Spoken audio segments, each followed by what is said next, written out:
Minecraft is a game that needs no introduction, seeing that it has 166 million active users as of 2024 and became the best-selling game of all time in 2020. This means that there is a high chance that you, the viewer, has played it already or at least learned about its existence through YouTube or other social media platforms. In this video I will not talk about Minecraft's history or the development of it, but about its soundtrack, more specifically a song that is near and dear to my heart. But let's backtrack a little bit, starting off with the official release of the game.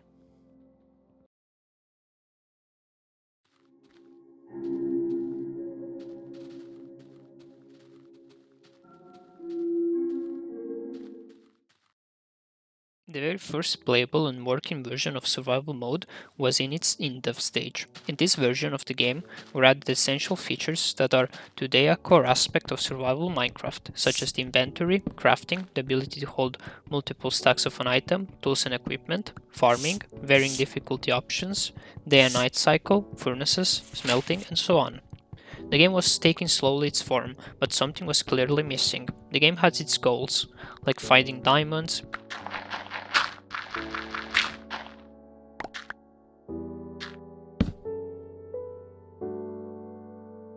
building the perfect house with different blocks and decorations,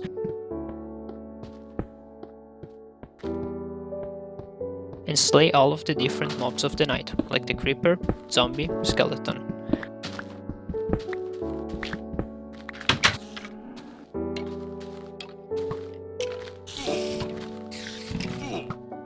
But something didn't feel right. The world was enveloped by a deafening silence, which was multiplied a tenfold when the Minecraft terrain became infinite with InfDev. Of course, there were already different sound effects for the passive and hostile mobs, but there was no music to accompany you during the different adventures. This completely changed when Notch met C418, formerly named Daniel Rosenfield. They both met in an online community centered around the creation of independent games, called TIG Source. Notch saw the potential in C418 and decided to team up with him to create the game we today know as Minecraft. With this new opportunity, C418 was able to learn new skills like the art of Foley and minimalism in music. The question that you're probably wondering is, why go for a calm acoustic music and not more a chiptune approach for Minecraft, seeing that the game has a pixel aesthetic to it? The answer is quite simple. C418 wanted to create a soundtrack that does not fit with the visuals represented on screen. With this idea in mind, C418 created the very first soundtrack for the game, called Minecraft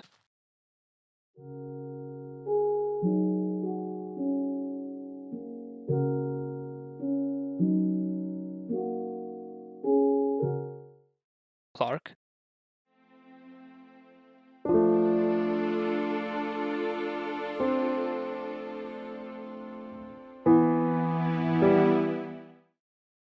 in Sweden,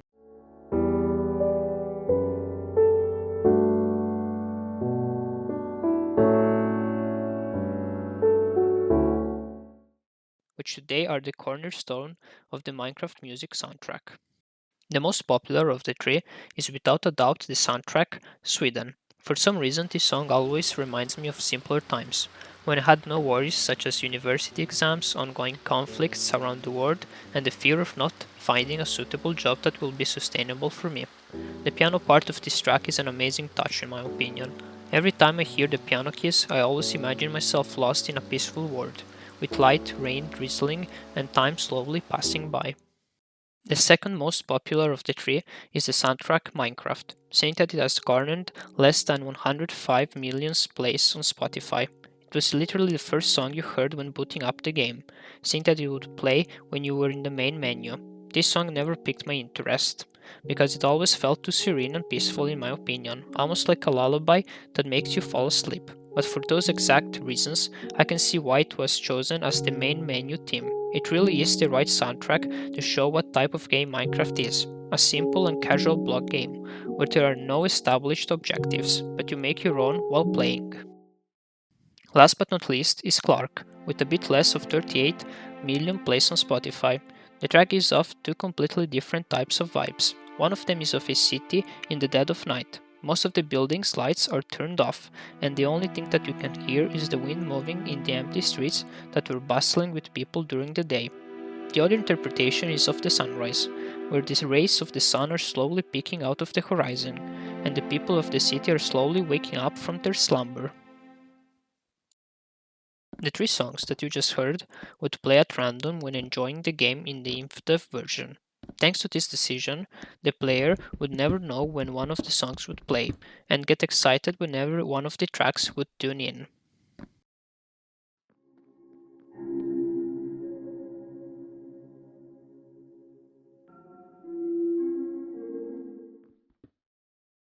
With the release of Minecraft version alpha, C418 implemented 11 new tracks, which are Subwoofer Lullaby,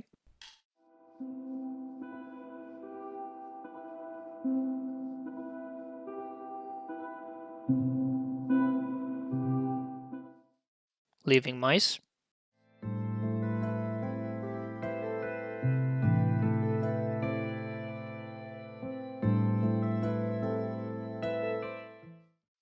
Equinox,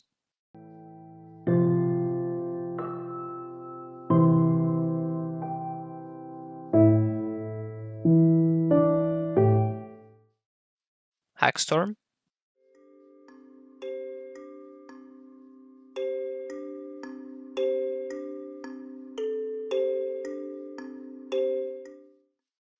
Mice on Venus,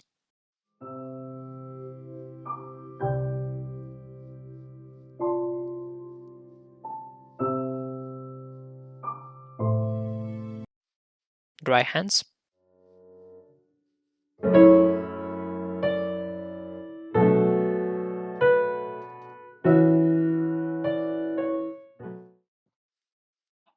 Wet Hands,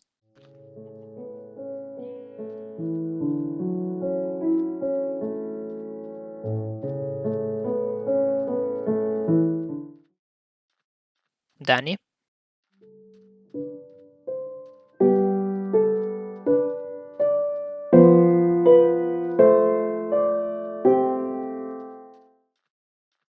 Beginning,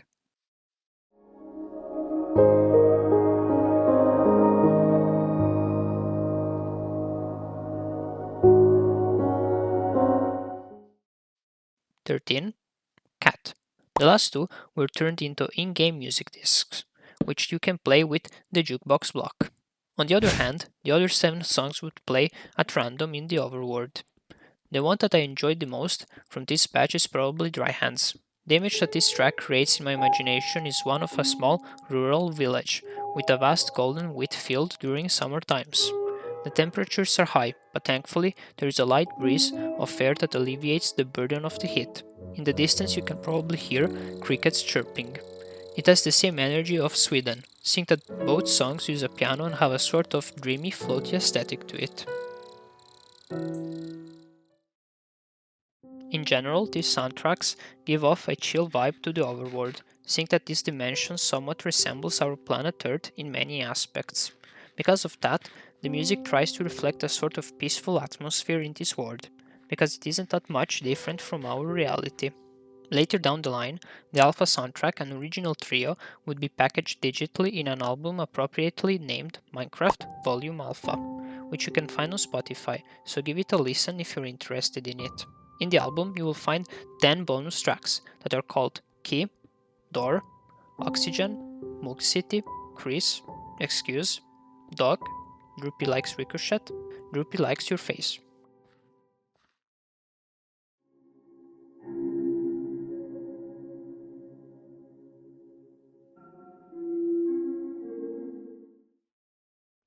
On October 2010, the game received the 1.2.0 Halloween update, which gave players a new world to explore, called the Nether.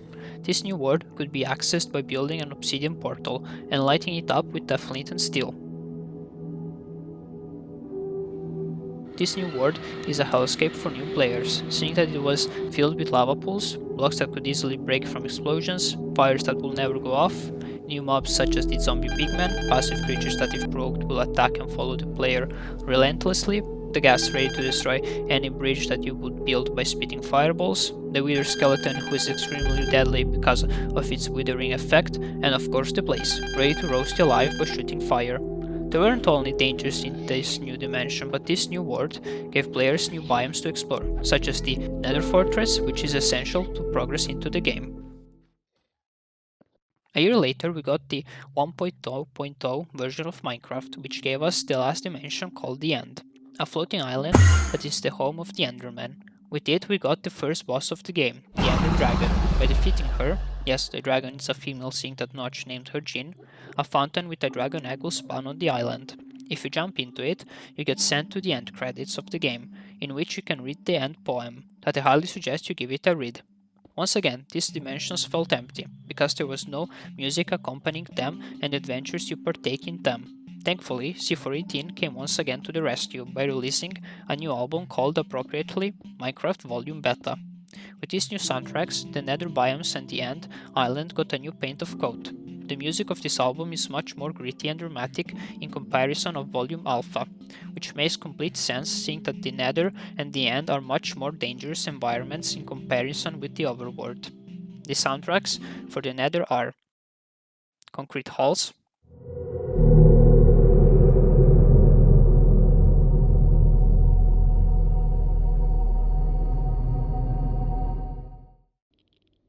Dead Voxel,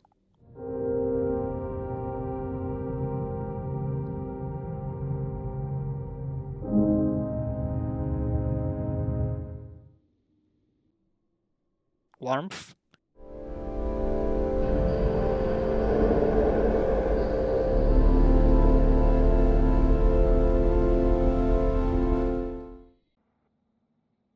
and Ballad of the Cats.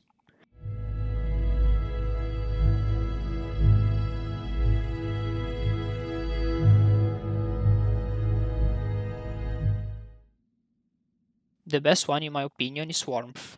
In the beginning of Warmth, we can hear some sort of heavy chains that are hitting the walls of a room, and the sound of it is being echoed through the narrow hallways of the Nether Fortress. After a while, I can even hear a sort of Geiger counter that is going crazy in the background, signaling us that this world isn't only dangerous because of the mobs that live in it and the lava that is oozing everywhere, but there is something else in this hellish place, like an ore or stone that is emitting some strong radiations. This track is trying to convey us that the Nether is a damned dimension, like hell, and we should not have built and entered the portal in the first place. The End Island got two soundtracks, which are The End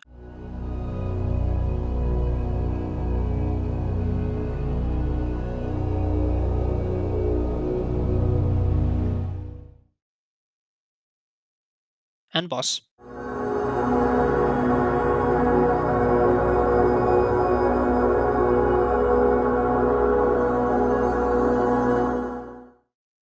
As the name suggests, the soundtrack Boss is used when fighting the Ender Dragon, and I really got nothing to say about it. On the other hand, the End soundtrack is a really intriguing song. The track uses some soundbites from the alpha volume, like Sweden, Dry Hands, Minecraft, Living Mice, but with different pitches and glitching effects, giving me the feeling that the End was a dimension similar to the overworld, as something corrupted it and sapped all of its life energy, leaving behind only an empty shell of its peaceful days. Maybe the Ender Dragon has something to do with it, but who knows really. For me, the most terrifying part of this world isn't the giant dragon or the Enderman trying to kill you, but the infinite void under the island.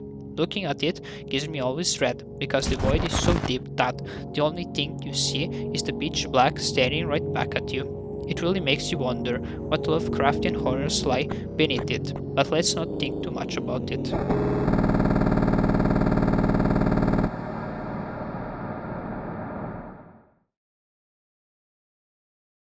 By going in the end wall, you will be directed to the credits of the game, where Alpha plays in the background. It feels like a song that would display musically all the experiences that the player made while playing Minecraft, like my hardships, obstacles, and friendships, but that's the only thing I got from it.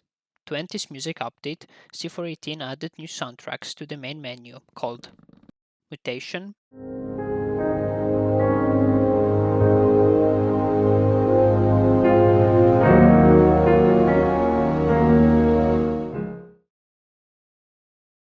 Mook City 2,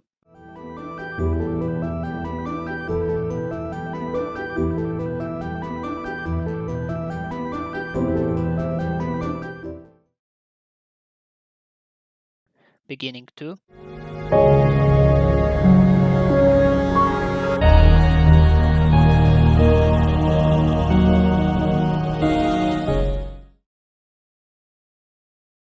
and Floating Trees.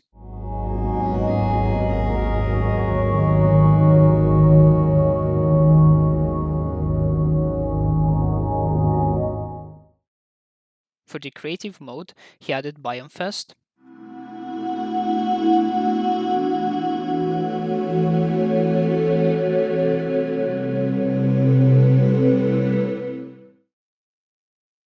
Blind Spots,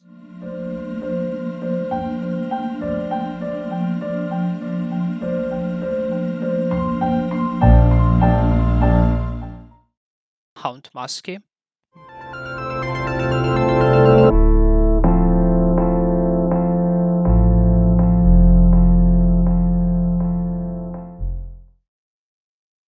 Drayton,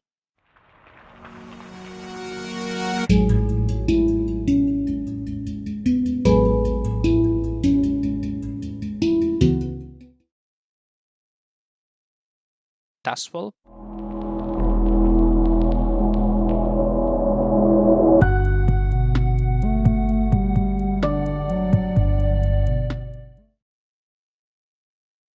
and the most loved one, Arya Math.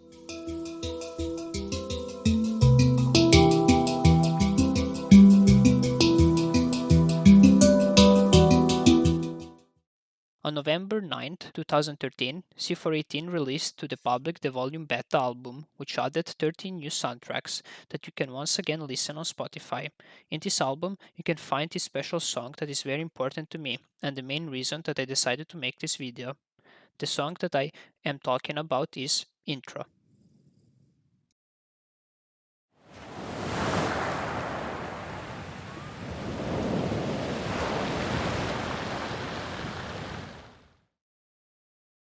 Intro. Where I'm even supposed to start with this song. Let's start with the first thing that we see of the track, which is its title. Even though the song is called Intro, it's the last one to be played in the track. Strange, wouldn't you say? Let's check the definition of the word intro then, shall we? In the dictionary, we can find the intro means an introduction. Well, that didn't help us out a lot. Let's check the definition of introduction then.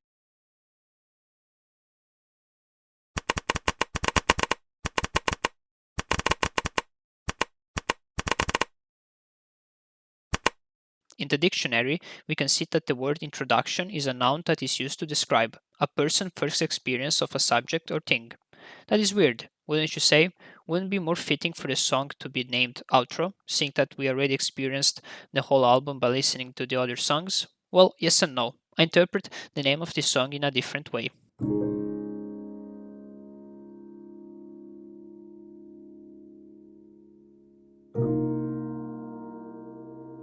Let's pretend that you, the viewer, is moving to another country for one reason or another. This decision, for better or worse, will impact your life significantly. You probably will have to say goodbye to a lot of dear friends and probably lose contact with some of them. Leave maybe behind some family members, like parents or pets, not being able to visit any more your favorite spots like a spot on the beach, your favorite restaurant that you went with your friends, or an amazing view from a cliff. This choice probably brings more uneasiness than calmness, seeing that you are probably going to a place that you have never been and the people there speak a foreign language that you barely understand. Quite melancholic, wouldn't you say? But it shouldn't be completely sad. You can see this as a sort of end to a chapter of a book. But if a chapter ends, then a new one begins, which can bring new introductions to experiences you never had. I always saw this song as a sort of remembrance to the old days in elementary and high school, all the people you met and befriended during that period of your life, and all of the new experiences that you were able to make, like pursuing a passion, a new sport, or even your first love. I think that the intro tries to convey this emotion of moving on with life and remembering the past, because the initial part of intro feels and sounds like someone trying to remember a song that they used to play as a child, and at the same time, this action makes them recall the past and all of the experiences they were able to make. This song, in my opinion, shouldn't be interpreted as melancholic, but as a way to relive the best parts of your past, giving us the strength to move forward in life.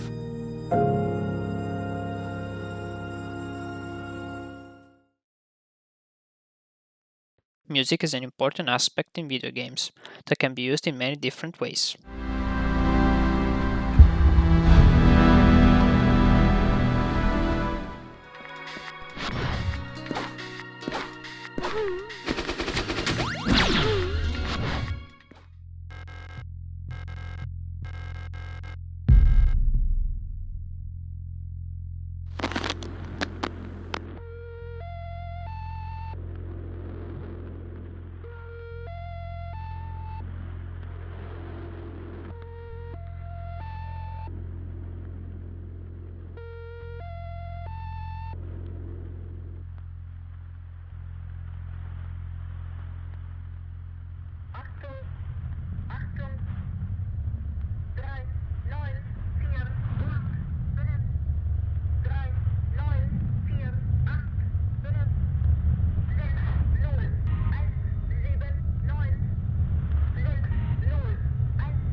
give some narrative clues or set the tone of an environment of the game, bring out emotions like sadness, fear, anger, or happiness, or even be used as a mechanic like in rhythm games. We gamers tend to casually overlook this because we're too immersed in the gameplay, me included. I think that sometimes we should get our hands away from our keyboard or controller so we can soak in the music that is playing during our gaming session, and maybe, just maybe, we'll find a new track that will stick with us for the rest of our lives. This is your host, Jan Mark 108, signing off.